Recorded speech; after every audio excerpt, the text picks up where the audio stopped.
Hi, my name's Stu Stover. Been teaching economics for a very long time. At the moment I'm teaching for the University of Olivet. Micro, macro, intermediates, international, money banking, variety of different classes, public policy issues. So what this session is all about is an economic theory that predates Adam Smith. And so Adam Smith's free market economics was obviously not the first theory in economics. Actually, mercantilism wasn't the first either, but it's a very nice place to start as we examine the implications for a society as you do economic stuff, policy, whatever the role is going to be. So let me go back and talk about this. Now, one of the reasons that I'm spending this time on it is there's issues politically right now. We've got some people in Washington that are very much thinking that mercantilism makes great sense and we Americans should go back to this particular system. And we'll talk a little bit about why they would think that and how it's different than what Adam Smith created for his free markets theory. So number one, the approach here, mercantilism, is you must use every, quote, clod of dirt in the country. So the idea is you got to maximize everything that you have for resources. Now, why do you need to do that? I mean, obviously, if you can create surplus, what can you do with it? You can theoretically trade it to another country if you get surplus for gold, which is the key issue here in many ways, is gold. But the idea is you utilize the land. Well, you utilize the land because you also got to feed your people. One of the worst things you can do under mercantilism is you can run short of food and have to import it from some other country and give up your scarce gold just to feed your people. Oh, terrible, awful stuff under mercantilism. So land is really critical. But land was also critical because land indicated power. So the more you had, the more power you had. Well, as some of us know, land is still important today, but manufacturing is also important. How much land do you need for manufacturing? Not much. And even more important in today's world of the high tech and all the sophistication we have today, how much land do you need for Microsoft to be able to do its stuff? And the answer is not much. So in that era, land was absolutely the critical commodity. You had to have it. So in Great Britain, where much of this emerges from, what you had the landed aristocracy, and they were aristocracy, and they were part of this ruling class because they had lots of land. All right, so part of what's going on here is that a society is going to produce a lot of raw materials. Okay, so we do too today. So we produce lots of corn, we produce lots of wheat, we produce lots of cotton. We're the world's leading producer of cotton. And yet it gets shipped around the world for all sorts of things. But we're really good at producing some raw materials. So if you typically look at where we historically make money trading, we make a ton of money selling soybeans and dairy products and all the other commodities. Now, raw materials also means mining, and it means other resources that the society may have. And so under mercantilism, what you should do is produce all these raw materials, but you should then turn them into finished goods. Oh, okay. So the idea is, where do you make your money? Theoretically, you make some money with raw materials, but are you going to get more value added, more money with finished goods than raw materials? And the answer is probably. So that was a critical piece of how mercantilism works. Now, large population, okay, so you got to feed your people, you got to keep your people producing goods. Well, you need lots of workers, and this is going back to the old days when you had small plots of land that people were farming, so not the kind of mechanized stuff that we have today.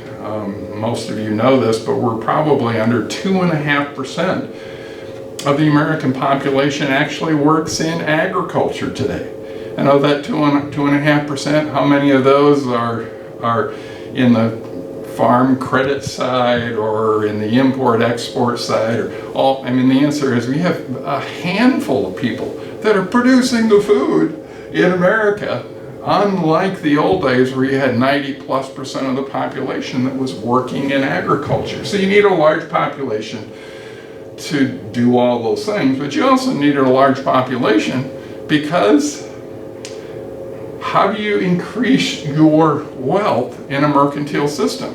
This is a colonial era system. So you had to have a large army to go take stuff from people who weren't as developed, sophisticated, whatever. And so you needed the surplus population to populate your military so you could go do the other colonial kinds of things that were going on. So gold and silver was the critical piece here. You gotta hold on to it. You gotta keep it. And so one of the things that is a standard rule under mercantilism is that mercantilism was essentially predatory. What are you trying to do with other countries?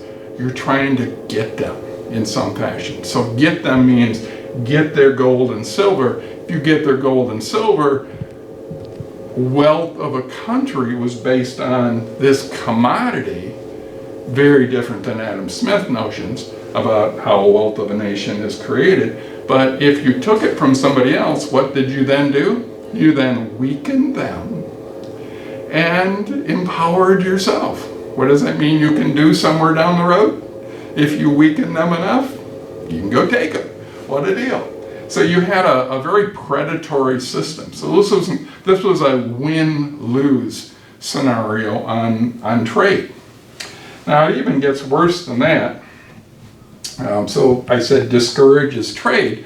So what's going on here is you've got the king and the elites. How many are there in a British society or Spanish society or whatever in the colonial era? There were a handful of people that were in this class.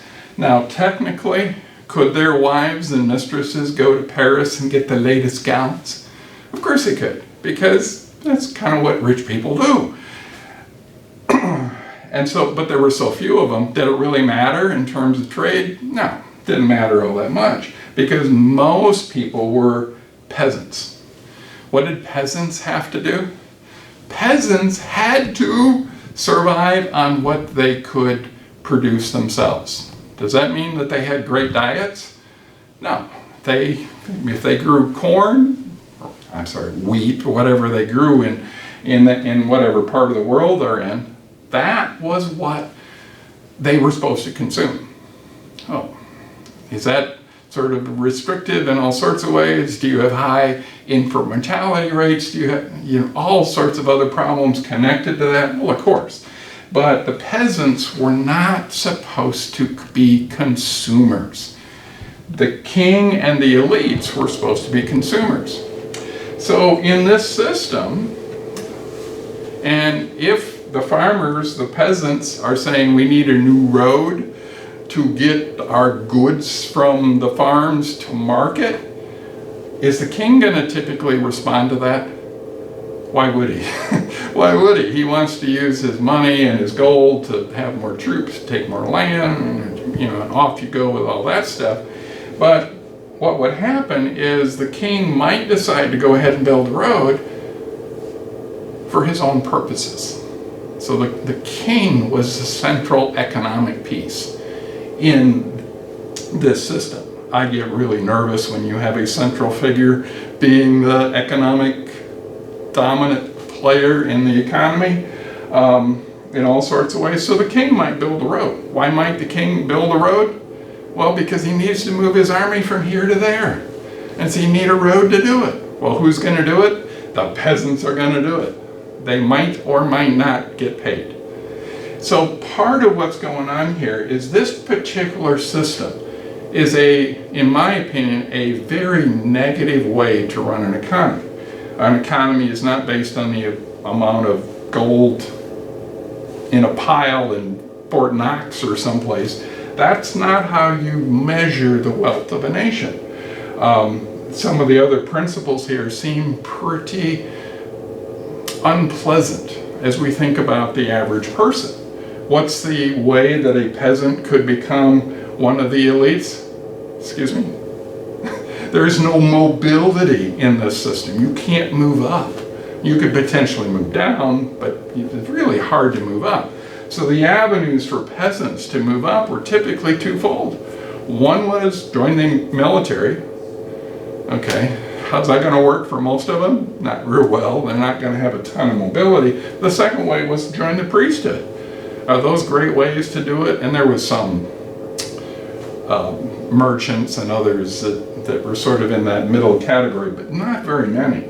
And so this is a very stagnant society based on some very harsh rules. One of the reasons this matters is that when President Trump uses the language on international trade, he's actually in many ways going back to the language of mercantilism. So when we pick this up next time, we're going to look at how Adam Smith attacked this system with his book, The Wealth of Nations. And so he thought this was a bad way for a society to function. And he created the free market system in sort of the way we know it today. Obviously, not completely, but a lot of the tenets were basically built with Adam Smith attacking this particular system. Why does that matter? Any theory that shows up, I don't care if it's econ or psychology or whatever else, one of the things you want to look at is what do they think the problem is. So Adam Smith wasn't attacking communism. There wasn't any communism in the world and in this era. He was attacking mercantilism as a strategy. So we got to understand mercantilism as we think about where we go next. So where we go next is Adam Smith. So we'll pick that up in a little bit. Thank you.